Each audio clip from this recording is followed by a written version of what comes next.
there are three things he has been called over the years. He has been called Lucifer. Satan has been called Lucifer. And Lucifer is who he was. Lucifer is who he was. Satan is what he does. The word Satan is what he does. Lucifer is who he was. Satan is what he does. The word Satan is one who opposes. One who opposes. But you see, his real name, that is who he is. Who is he? He is the devil. He is the devil. Who is devil? The word devil is a diabolic somebody who uses deception and tricks. A diabolic somebody who uses deception and tricks. Pay attention. He uses deception and tricks to hunt people. He is evil. And that's the part we must not lose. He is evil. He is the evil one. Satan is the evil one. And that's exactly who he is.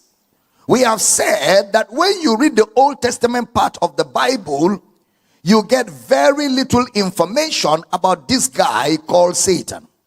Because in the Old Testament, which is Genesis to Malachi, they didn't know Satan much. So you get very little information, and most of the time, because of that ignorance, there are many things he did in a covert way. There are many things Satan did in a covert way. He's hiding, masking himself with people, masking himself with circumstances, masking himself with events. He can mask himself in a repercussion. Okay, are you following? He can mask himself in people. He can mask himself in circumstances, or he can mask himself with elements. Then he can also mask himself in repercussion. People did something and he amplified the repercussion of their action, but because he's hiding under what they did, nobody can trace that repercussion to the devil. Nobody can trace those circumstances to the devil. Nobody can trace that bad behavior that somebody did against him to the devil, because he's marking himself, because that's exactly who he is, a deceiver. Many times when you hear people talk about sovereignty, you know, that is God sovereign or God is sovereign, which means that whatever God wants to do, no one can stop him. He will just do anything he wants to do. If he wakes up today and he wants you to be blind, you're blind. Anything he wants to do. If he wants to make you a cripple, he will just wink his eye. You have become a cripple. You know, the people amplify that school of thought, the sovereignty of God, but they don't explain it within the framework of God's character as revealed in the scriptures.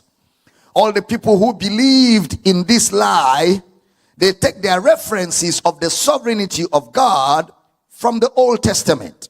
And I submit to you that that is the wrong place to take what you believe from.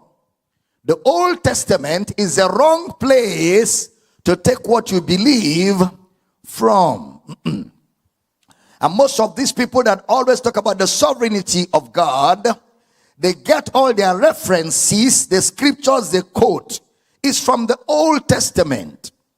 But when we approach the Old Testament now, we will see how it is almost spiritually stupid to take your belief from there.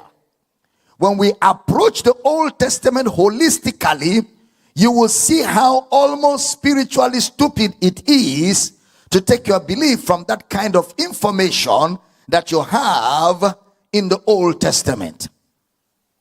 It is almost spiritually stupid, to take everything you believe from the Old Testament.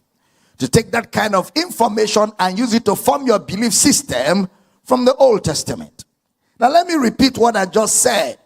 To build your belief system, or to build your faith, or to build your information, to build your belief system, or to build your faith, or to build your information from the Old Testament will be spiritually incorrect.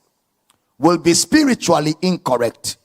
And I'm just trying to be very polite, because you will be very long. You'll be very wrong.